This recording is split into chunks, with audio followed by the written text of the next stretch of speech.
What's older than the dinosaurs? Hi, I'm Rory McNish, and this is a Marine Minute Monday.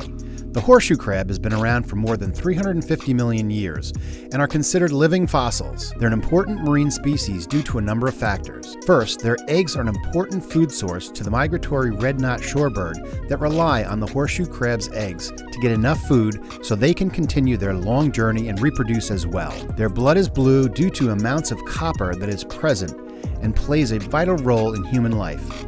The cerulean blood is used for an important test called limulus amoebocyte lysate. Hospitals use this to detect bacterial endotoxins in humans. Cornell Marine Program created a horseshoe crab monitoring network, and the goals are to annually monitor spawning horseshoe crabs at beaches throughout Long Island so that we can gain a better understanding of their abundance and distribution of horseshoe crabs. This has been a Marine Minute Monday produced by Cornell Cooperative Extension Marine Program.